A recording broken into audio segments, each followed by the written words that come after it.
ನಮ್ಮ ಬೇಡಿಕೆಗಳು ಪ್ರಮುಖವಾಗಿ ವಿಕಸಿತ ಭಾರತ್ ರಾಮ್ಜಿ ಕಾಯ್ದೆಯನ್ನು ಸಂಪೂರ್ಣವಾಗಿ ರದ್ದುಗೊಳಿಸಬೇಕು. ಮಹಾತ್ಮ ಗಾಂಧಿ ರಾಷ್ಟ್ರೀಯ ಗ್ರಾಮೀಣ ಉದ್ಯೋಗ ಖಾತ್ರಿ ಯೋಜನೆಯನ್ನ ಮನ್ರೇಗಾವನ್ನ ಮರು ಜಾರಿಗೊಳಿಸಬೇಕು. ಬಹುಶಃ ನಿಮ್ಗೆಲ್ರಿಗೂ ಕೂಡ ಗೊತ್ತಾಗಿದೆ ಅಂತಕ್ಕಂಥದ್ದು ನನ್ನ ಭಾವನೆ. ಆದ್ರಿಂದ ವಿಕಸಿತ ಭಾರತ ರಾಮ್ಜಿ ಕಾಯ್ದೆಯನ್ನು ಸಂಪೂರ್ಣವಾಗಿ ರದ್ದುಗೊಳಿಸಬೇಕು. ಇವು ನಮ್ಮ ಬೇಡಿಕೆಗಳು. ಮಹಾತ್ಮ ಗಾಂಧಿ ರಾಷ್ಟ್ರೀಯ ಗ್ರಾಮೀಣ ಉದ್ಯೋಗ ಖಾತ್ರಿ ಯೋಜನೆಯನ್ನ ಮರು ಜಾರಿಗೊಳಿಸಬೇಕು. ಜನರ ಉದ್ಯೋಗದ ಹಕ್ಕನ್ನು ಪುನರ್ಸ್ಥಾಪಿಸಬೇಕು. ಜನರ ಉದ್ಯೋಗದ ಹಕ್ಕನ್ನ ಮರುಸ್ಥಾಪಿಸಬೇಕು. ಪಂಚಾಯಿತಿಗಳ ಸ್ವಯಂ ಆಡಳಿತದ ಹಕ್ಕನ್ನು ಮರುಸ್ಥಾಪಿಸಬೇಕು. ದೇಶಾದ್ಯಂತ ದಿನಕ್ಕೆ 400 ರೂಪಾಯಿ ಕನಿಷ್ಠ ವೇತನವನ್ನು ನೀಡಬೇಕು.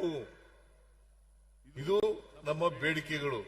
ಈ ಬೇಡಿಕೆಗಳು ಈಡೇರೋವರೆಗೆ ನಮ್ಮ ಆಂದೋಲನ ನಿಲ್ಲದಿಲ್ಲ ಅಂತಕ್ಕಂಥ ಮಾತುಗಳನ್ನ ಈ ಸಂದರ್ಭದಲ್ಲಿ ಹೇಳಲಿಕ್ಕೆ ಬಯಸ್ತಾ ಇದ್ದೇನೆ.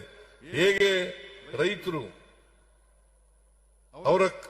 ರೈತರ ವಿರೋಧಿ ಕಾಯ್ದೆಗಳನ್ನ ಕೇಂದ್ರ ಸರ್ಕಾರ ಜಾರಿಗೆ ತಂದಾಗ ಹೋರಾಟ ಮಾಡಿದ್ರು, ಅದೇ ರೀತಿ ನಾವು ಕೂಡ ಹೋರಾಟ ಮಾಡ್ತೇವೆ ಅಂತಕ್ಕಂಥ ಮಾತುಗಳನ್ನ ಈ ಸಂದರ್ಭದಲ್ಲಿ ಹೇಳಲಿಕ್ಕೆ ಬಯಸ್ತಾ ಇದ್ದೇನೆ.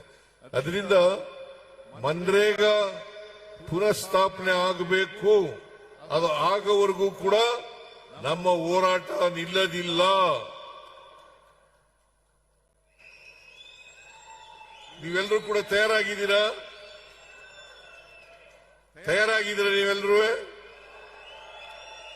ಇದು ಹಳ್ಳಿಗಾಡಿನಲ್ಲಿ ನಡೀತಕ್ಕಂಥ ಕಾರ್ಯಕ್ರಮ, ಹಳ್ಳಿಗಾಡಿನ ಜನರಿಗೆ ಕೊಡ್ತಕ್ಕಂಥ ಕಾರ್ಯಕ್ರಮ. ಆದ್ರಿಂದ 12 ಕೋಟಿ 16 ಲಕ್ಷ ಏನು ಕೂಲಿ ಕಾರ್ಮಿಕರಿದ್ರು ಅವರೆಲ್ಲರಿಗೂ ಕೂಡ ಇವತ್ತು ಈ ಕಾಯ್ದೆಯನ್ನ ತಂದು ಮನ್ರೇಗಾವನ್ನ ನಾಶ ಮಾಡಿ ಈ ಹಳ್ಳಿಗಾಡಿನ ಜನರ ಕೆಲಸವನ್ನ ಕಿತ್ಕೊಳ್ತಕ್ಕಂಥ ಕೆಲಸವನ್ನ ಮಾಡಿದ್ದೆ. ಆದ್ರಿಂದ ದಯಮಾಡಿ ತಾವೆಲ್ಲರೂ ಕೂಡ ಈ ಹೋರಾಟದಲ್ಲಿ ಭಾಗವಹಿಸಬೇಕು, ಕಾಂಗ್ರೆಸ್ ಜೊತೆ ಸಹಕರಿಸಬೇಕು. ನೀವೆಲ್ಲರೂ ಕೂಡ ಬಹಳ ದೊಡ್ಡ ಪ್ರಮಾಣದಲ್ಲಿ ಇಲ್ಲಿ ಬಂದಿದ್ರಿ. ಆದರೆ ನಾವು ತಡವಾಗಿ ಬಂದದ್ರಿಂದ ನೀವೆಲ್ಲರೂ ಕೂಡ ಅನೇಕ ಜನ ಹೊರಟೋಗಿದ್ದಾರೆ ಈಗ. ಆದರೂ ಕೂಡ ಇಂಥ ಯಶಸ್ವಿ ಕಾರ್ಯಕ್ರಮ ಆಗ್ಲಿಕ್ಕೆ ಶ್ರಮಿಸಿದಂತ ಎಲ್ಲ